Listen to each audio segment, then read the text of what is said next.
Reading the Times for Saturday, January 4th. Reading the Times for Saturday, January 4th, 2020.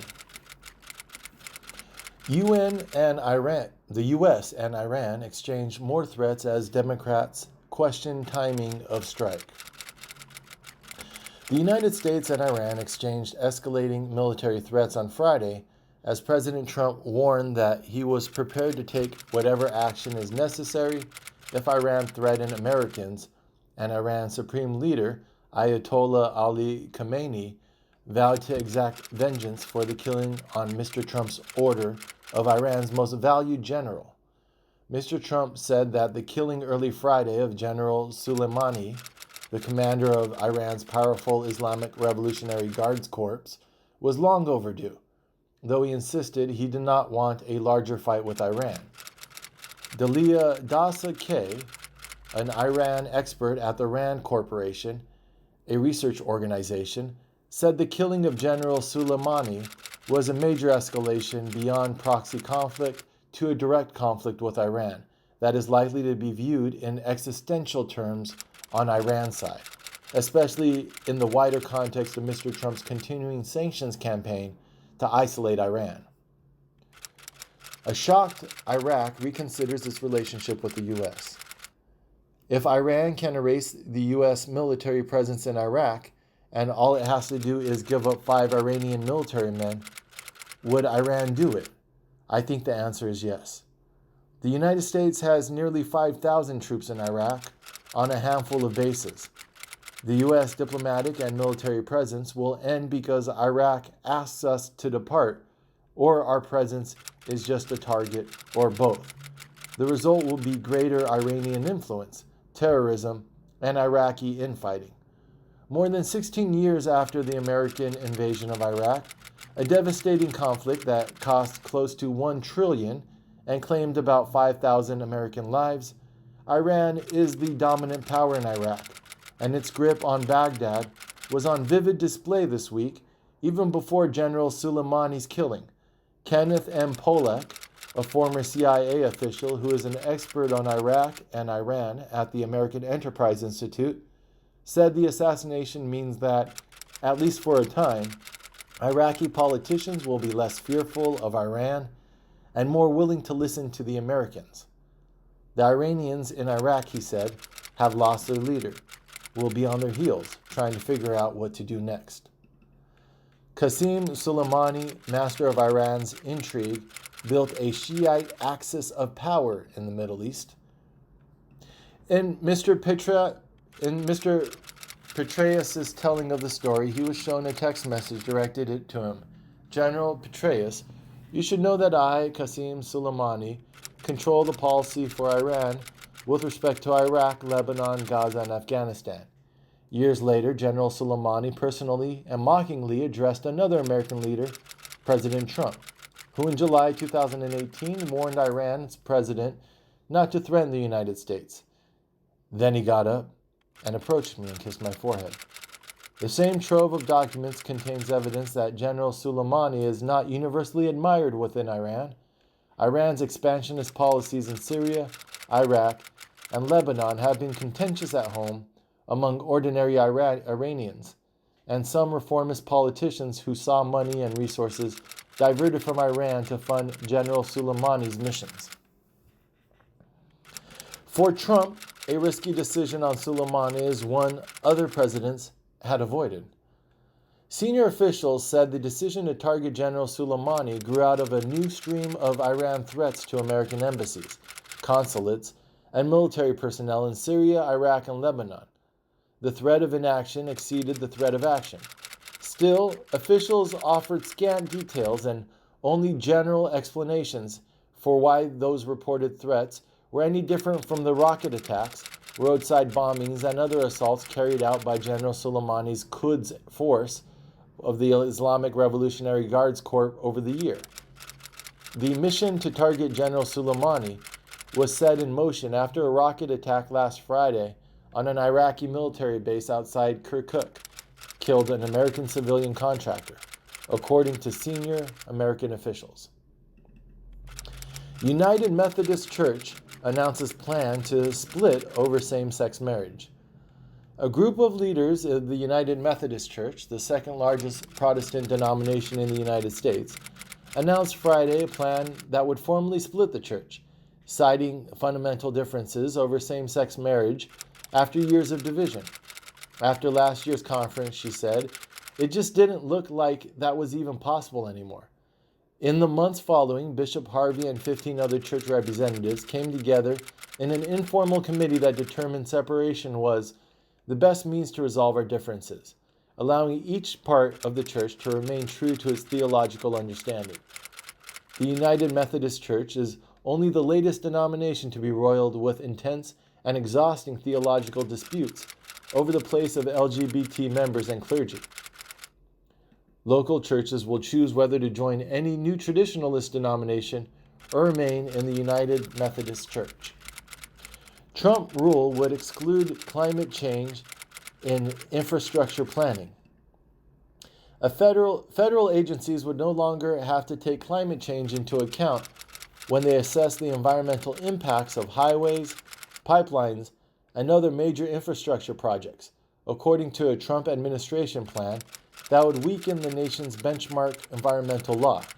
The proposed changes to the 50-year-old National Environmental Policy Act could sharply reduce obstacles to the Keystone XL oil pipeline and other fossil fuel projects that have been stymied when courts ruled that the Trump administration did not properly consider climate change when analyzing the environmental effects on the projects. Mr. Gerard said the environmental review requirements of New York's state-level version of the Environmental Policy Act had hoped to defeat a golf course that Mr. Trump hoped to build in Mount Kisco, New York. The Seven Springs golf course would have a budded Biram Lake, a reservoir for drinking water. Do-gooder or devil? A friar's work divides a Venezuelan village. To some of the community's 3,500 residents, he is the devil. His supporters know him as their second father. For the last 15 years, Father Sandoval has been working to bring education and health care to the village, El Tucuco. Father Sandoval spent his youth caring for his grandfather while his father got drunk, an experience that he said introduced him to the bliss of humility. The violence provoked by his father's drinking drove Father Sandoval toward the Catholic youth club organized by local friars. Ethical veganism is a philosophical belief. British court rules. In addition to not eating animal products, ethical vegans reject all forms of animal exploitation and usually refuse to wear wool or leather or to use products tested on animals. A lawyer representing the League, Rhys Wyborn, called the ruling an interesting point of law, but said the League maintained that Mr. Kasamidjana was dismissed due to his misconduct and not to the beliefs he holds. Mr. Kasamidjana's lawyer, Peter Daly, said on Friday that the ruling could lead to more employee protection in the workplace or in education. Tribunal documents show that as Mr. Kasamidjana sought to stop his pension contributions, he was told that the League was reviewing the pension provider and the issue. Migrants crossing the English Channel to the UK increased sixfold in 2019. The number of migrants arriving in Britain in small boats crossing the English Channel rose more than sixfold over the past year, according to estimates from the BBC and other news organizations, even as government moved to step up enforcement. At least 1,892 people arrived by small boats crossing the Channel in 2019, according to research by the BBC. That remains a small fraction of the number crossing the Mediterranean to the continental Europe, more than 100,000 last year, according to the United Nations, down from more than 500,000 in 2015. The French authority responsible for patrolling the Channel has reported near daily rescues of migrant boats crossing from France to Britain. Sudan military plane crashes, killing 16. A Sudanese military plane crashed into the West Darfur region on Thursday evening, killing all 16 people aboard, including 2 children, the military said. Several officers were also among those killed when the plane went down in the restless region of West Darfur, which had recently experienced deadly ethnic clashes. In 2003, a civilian Sudan Airways plane crashed into a hillside while trying to make an emergency landing, killing 116 people, including 8 foreigners. Airstrike that killed Soleimani also killed powerful Iraqi military leader. The American airstrike that killed a powerful Iranian general in Iraq on Friday also killed an Iraqi militia leader who was one of Iran's top lieutenants in Iraq and a veteran of battles against the United States and the Islamic State. The demonstrating militia members dispersed a day later on orders from militia leaders, just days before the Americans launched the drone attacks that killed Mr. al-Muhandis. The militias played a crucial role in demolishing ISIS' self-declared caliphate, and Mr. al-Muhandis became the most powerful single actor among the militias, according to the November 2019 report by the International Institute for Strategic Studies. Airstrike pushes national security to forefront of 2020 race. Nobody wants war, and that's what I'm afraid of, is that there's going to be war, said Brenda Bachman, a 63-year-old from Marengo, Iowa, who has come to see Mr. Sanders. 4 years later, in 2007, the troop surge in Afghanistan and the December assassination of a former prime minister, Benazir Bhutto, in Pakistan, pushed national security to the center of an unsettled Republican primary that ended with the nomination of John S. McCain, the war hero whose campaign focused overwhelmingly on the wars in Iraq and Afghanistan. Mr. Sanders has campaigned consistently on his anti-war record, and he has repeatedly highlighted Mr. Biden's past support for the Iraq war, warning Democrats that Mr. Trump would use that record against the former vice president in a general election. Congressional leaders call for details after U.S. airstrike on Soleimani. The top Senate Republican said on Friday that the administration would brief all senators next week on the United States drone strike ordered by President Trump that killed Iran's top security commander. The morning after the strike on the powerful commander of Iran's Islamic Revolutionary Guard Corps, Major General Qasem Soleimani, lawmakers divided sharply along party lines over a move that could escalate United States tensions with Iran, which Mr. Trump undertook without authorization from Congress. Mr. Gates defended the strike, writing on Twitter that Mr. Trump correctly responded to violence and ongoing threats against U.S. personnel after repeated warnings and admirable restraint. That left Senator Rand Paul, Republican of Kentucky, to emerge as one of the lone voices of dissent. Is there a risk of wider war with Iran? The killing of General Soleimani, the commander of Iran's Quds Force, its elite security and intelligence unit, meets virtually any definition of an act of war, a categorical difference from the shadow conflicts that the United States and Iran have engaged in for years. Iran is a regional power with far more sophisticated military capabilities than any country the United States has gone to war with since World War II. It is a far cry from Saddam Hussein's crumbling Iraq or armies of North Vietnamese irregulars. Iran could hardly win a shooting war with the United States, but its conventional forces would make any ground war costly and drawn out, analysts predict. In Miami speech, Trump tells evangelical base, God is on our side. In his first public appearance since the strike that killed Major General Qasem Soleimani of Iran, President Trump rallied his evangelical Christian base of supporters on Friday, portraying himself as a restorer of faith in public square and claiming that God is on our side.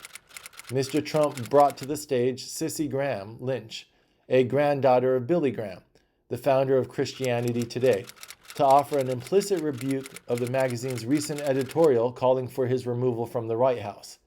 Miss Lynch's appearance underscored how sensitive Mr. Trump was about any sign of fracturing in his base.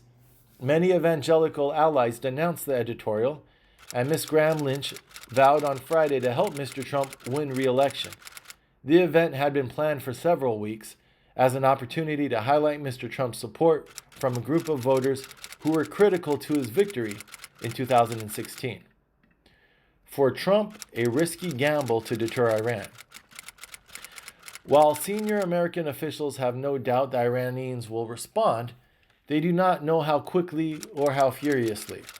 The American announcement from Defense Secretary Mark T. Esper cited the general's plans, which were not specified, as a justification for the action. Mr. Trump walked away from the 2015 nuclear agreement more than a year ago over the objections of many of his own aides and almost all American allies. Nowhere else to go, some defy warnings to flee Australian fires. Do not expect there to be a fire truck when you ring. When the fire swept through on New Year's Eve, Bernard Crete huddled with 300 others at the local golf club, waiting to see the damage in the suburb of Catalina, where he lives. The New South Wales Rural Fire Service on Friday drastically expanded its estimate of the amount of land at risk from spreading fires. If a fire approached from the south, it will block the town's usual exits and push residents down to the beach. A different era. Anti-Semitic crimes and efforts to track them climb. A coming report from the Center for the Study of Hate and Extremism at California State University, San Bernardino, show that anti-Semitic hate crimes in New York, Los Angeles, and Chicago, the nation's three largest cities, are poised to hit an 18-year peak. In Los Angeles, that rise can be attributed in part to the increase in counting appearances of swastikas as anti-Semitic hate crimes, something New York has done for years, and the improved reporting of both property crime and physical assaults. New York City counted 229 anti-Semitic hate crimes through December 30th, a modern city record, and a sharp rise from the 185 over the same period in 2018, according to the report. Headless body in cave is identified as 1916 axe murder suspect. It's absolutely the oldest ID we've ever made. The mystery of the remains began on August 26, 1979, according to the DNA Doe Project, when a family hunting for arrowheads discovered a man's headless torso buried in a shallow grave within a network of volcanic caves in eastern Idaho. An artistic rendering of Joseph Henry Loveless, created by the DNA Doe Project, using photos of relatives and descriptions of him. Beyond DNA matches and relatives' family trees, the clue that provided most critical was a wanted poster, Mr. Redgrave said. White House withholds 20 emails between two Trump aides on Ukraine aid. The Trump administration disclosed on Friday that there were 20 emails between the top aide to President Trump's acting chief of staff and a colleague at the White House's Office of Management and Budget discussing the freeze of a congressionally mandated military aid package for the Ukraine. The heart of the accusation against Mr. Trump is that he abused his official powers, including withholding a promised White House meeting and congressionally mandated military aid, in an attempt to coerce Ukraine's president into announcing investigations that could deliver personal political benefits to Mr. Trump. Earlier on Friday, Mr. Schumer went to the Senate floor to praise the reporting by the Times, the Center for Public Integrity, and Just Security as an additional reason for the Senate, as a part of Mr. Trump's trial to seek documents and testimony that the White House had blocked House impeachment investigators from obtaining. Impeachment impasse deepens in Senate, leaving Trump's trial in doubt. The feuding on the first day of a new legislative session indicated that 2 weeks of holiday respite had done little to break a logjam that began last year when Speaker Nancy Pelosi said she would not transmit two impeachment articles approved by the Democratic-led House to prompt the start of a trial until the Senate agreed to a fair process. Mr. Schumer had specifically asked that a trial include testimony from 4 witnesses who evaded the House, and a wide array of documents that the White House blocked House investigators from obtaining. Democrats got another possible break on Friday, and Mr. Schumer was addressing the Senate when a federal judge in New York ruled that Lev Parnas, an associate of Rudolph W. Giuliani's involved in elements of the Ukraine matter, could begin sharing additional documents and communications with the House.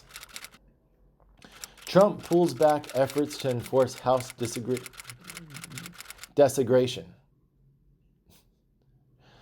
Trump pulls back efforts to enforce House desegregation. Housing. Okay, Trump pulls back efforts to enforce housing desegregation. Fair housing choice, the new proposal says, is ensuring that people have the opportunity and option to live where they choose, as long as there is no unlawful discrimination.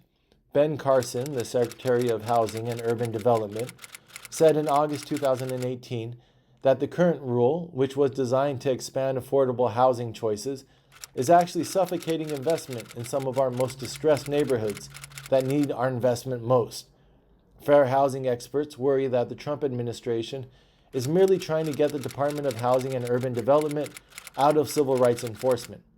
The Housing Department has not released its annual Fair Housing Report since 2017, but the National Fair Housing Alliance found that the number of housing discrimination complaints rose 8% in 2018 over 2017, the highest increase since 1995. On the state level, onerous restrictions on zoning and on environmental regulation can add dramatically to the cost of housing. Advocates for fair housing say that focusing on the supply and quality of housing does not mean that racial minorities and other groups in the protected classes under the Fair Housing Act actually have access to the housing stock that is there. Lagging rivals Elizabeth Warren raised $21.2 million in fourth quarter. Still, her $21.2 million haul was significantly behind the $34.5 million that Senator Bernie Sanders of Vermont, her leading rival on the left, has reported raising. Ms. Warren finished ahead of Andrew Yang, the former entrepreneur, who raised $16.5 million, and Senator Amy Klobuchar of Minnesota, who raised $11.4 million. Our democracy really is on the line, she said. And if the only way you can become the Democratic nominee is to be a billionaire or suck up to the billionaires, then look out, America. All told, Ms. Warren raised $71 million in 2019 from nearly 1 million people, making more than 2.7 million donations, her campaign said. Klobuchar and Booker raised more money but trail far behind 2020 leaders. Senator Amy Klobuchar of Minnesota raised $11.4 million in the fourth quarter of 2019, her campaign announced on Friday, a sum that was more than twice what she collected during the prior 3 months, but still left her no better than sixth in fundraising over the last 3 months among Democrats running for president. Our campaign has seen a massive surge in grassroots support, and this has allowed us to make critical campaign investments, said Justin Bowen, Ms. Klobuchar's campaign manager. Ms. Klobuchar is one of 5 candidates who have qualified for the next debate, joining former Vice President Joseph R. Biden Jr., Mr. Sanders of Vermont, Senator Elizabeth Warren of Massachusetts, and former Mayor Pete Buttigieg of South Bend, Indiana. Each of the 4 raised far more than Ms. Klobuchar, based on statements from their campaigns. Homeland Security sees no specific credible threat from Iran, but warns of cyber attacks. We have seen little of substance from the administration, including the Department of Homeland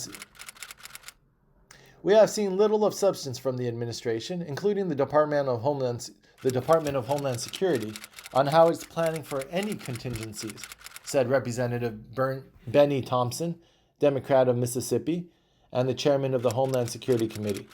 Any assessment of Homeland Security must include an assessment of today's Department of Homeland Security. J.C. Johnson, a former Homeland Security Secretary in the Obama administration, said at the hearing.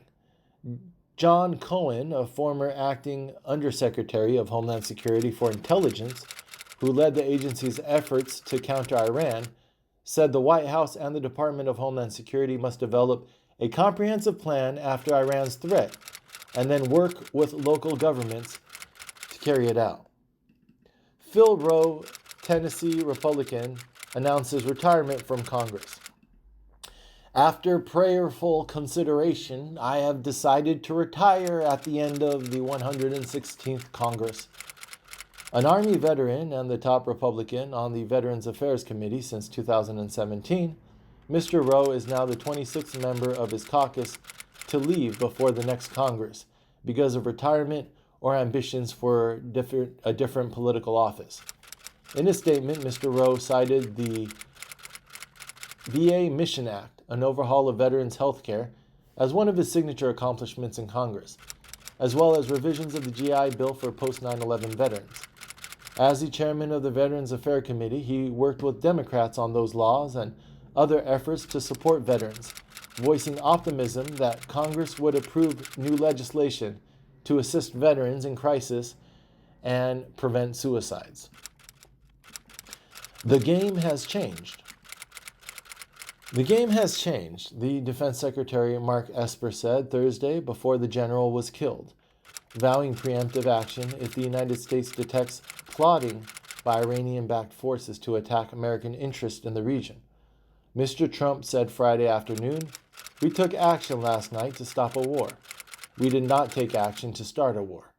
Secretary of State Mike Pompeo told CNN that President Trump's decision to remove General Soleimani preempted a big action Iran was plotting that would have put American lives at risk. Oil prices have already spiked. Any chance for a nuclear deal with Iran would be eliminated. Israel under Prime Minister Benjamin Netanyahu, as deeply in political trouble as Mr. Trump and potentially in search of a diversion, could be tempted to get involved. Iraq, currently without a firm government, could again become a battleground between American forces and pro-Iranian militias. Soleimani has died as he had killed. Soleimani died as he killed. Soleimani died as he had killed. Reasonable people will debate the likeliest ramifications of President Trump's decision to order the killing of Major General Qasem Soleimani, the Revolutionary Guard Corps commander whose power in Iran was second only to that of the supreme leader, Ayatollah Ali Khamenei, and whose power in Lebanon, Syria, and Iraq was arguably second to none.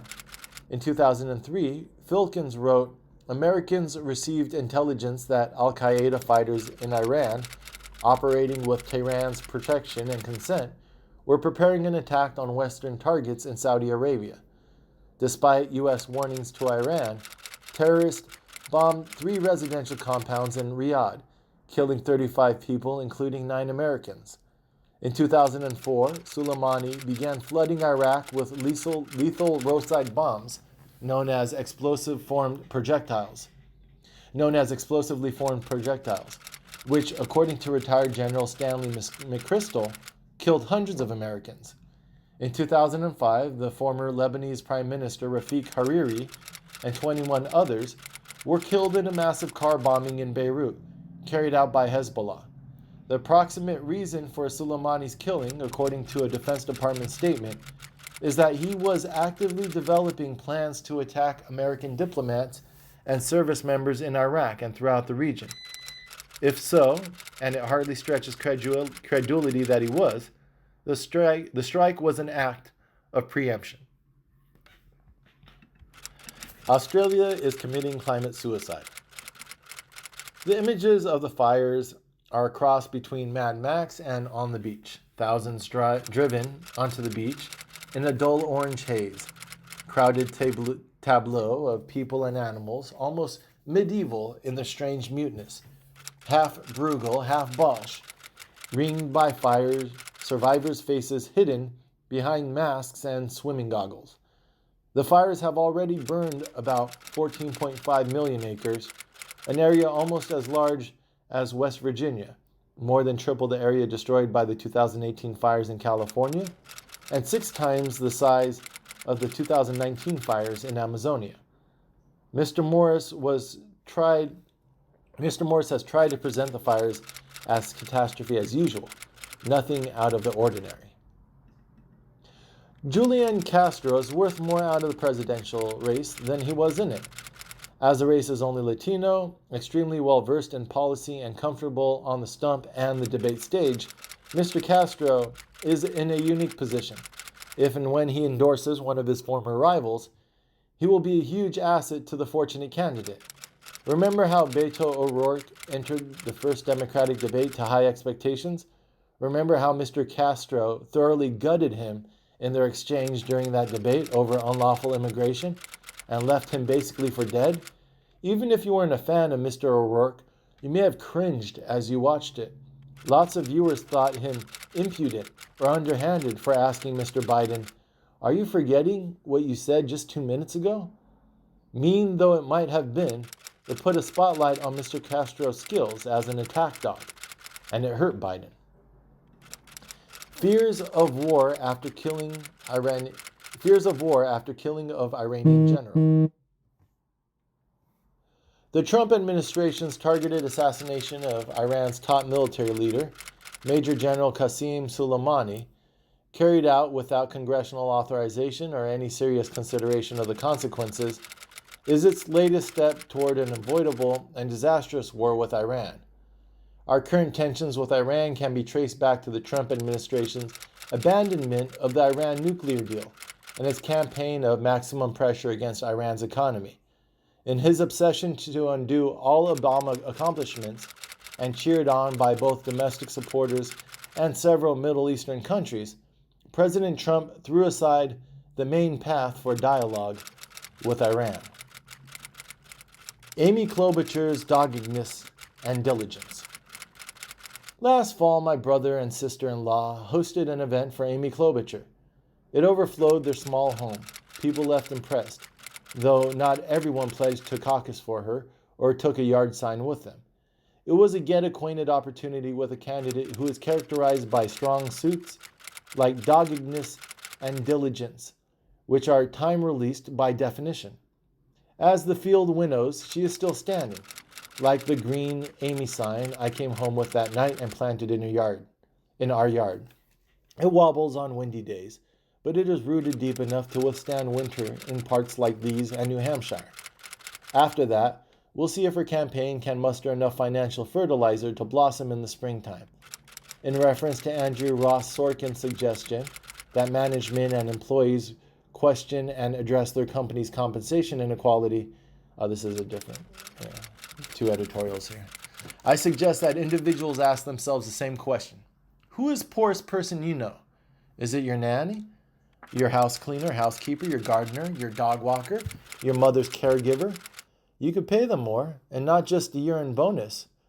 Untreated hearing loss has been linked to, this is 3 editorials, this is a different one too. Untreated hearing loss has been linked to dementia, an increased risk of falls, and, of course, increased social isolation and depression. They once were attacked for their cash. Now it's their e-bikes.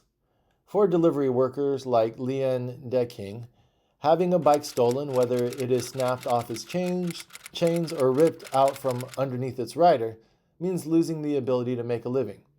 In a study of 153 delivery workers in New York, conducted by Do Jun Lee, an assistant professor of urban studies at Queens College, City University of New York, in collaboration with the Biking Public Project, an advocacy group, 37% said they had been robbed over the course of their careers. Chat groups have been created so that those who had their bike stolen can borrow one from another worker. Which subway seat is best? Your answer is obviously wrong. Most riders may not have realized that they had a preference until Gabriel Bautista, a college student from the Bronx, posted a photo and a simple question on Twitter on New Year's Eve. All my New York riders, which is the best seat? In the photo, a group of seats on the D train in a cascade of orange hues is labeled with numbers 1 to 5. Everyone has their own opinion. I thought everyone was on the same page.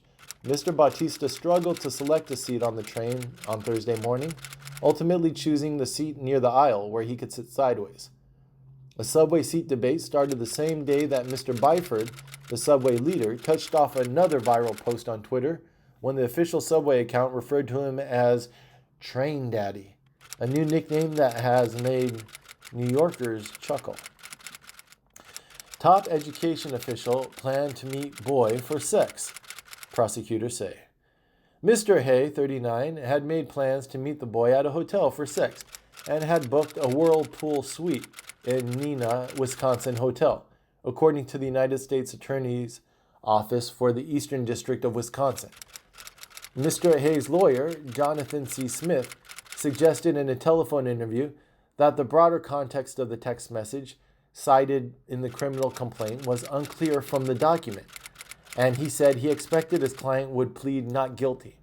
The police officer, who was posing as 14-year-old Colton, received a message from Mr. Hay on Grindr, a gay dating app, last summer that read, "Into daddies?"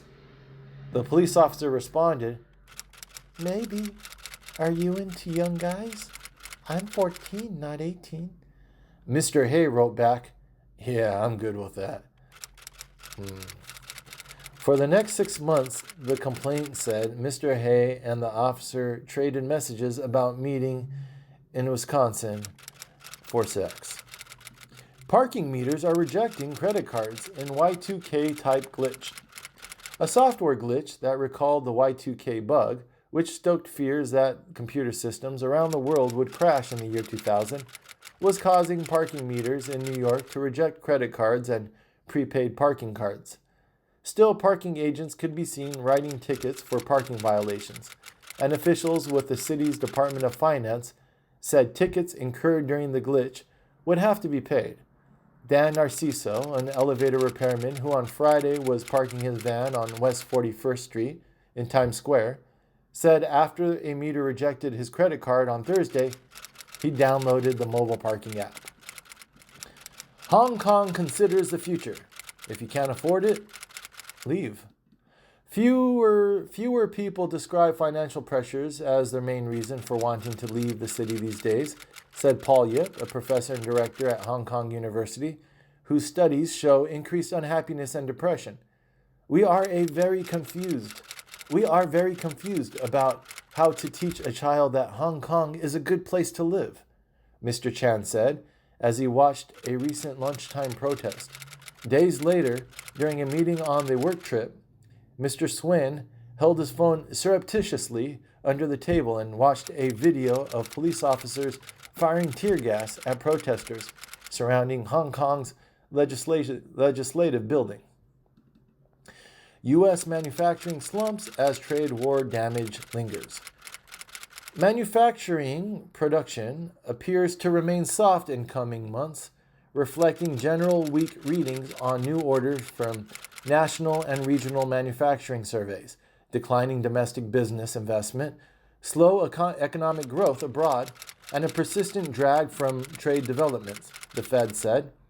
Some might argue that the negative effects on tariffs are warranted if they protect the manufacturing sector, but the findings suggest the tariffs increased producer prices without raising manufacturing employment or output.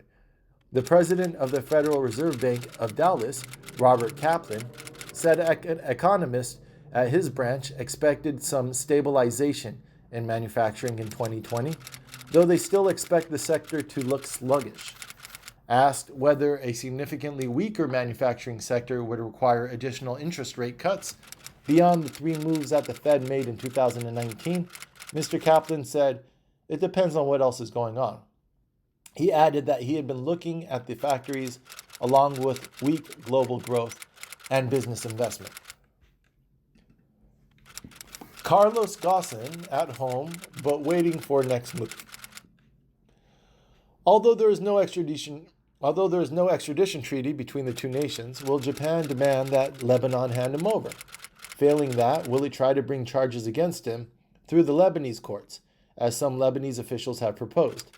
In fleeing to Lebanon, where he grew up and enjoys broad popularity, Mr. Ghazan has traded a legal system that gives prosecutors broad legal powers for one known for its corruption.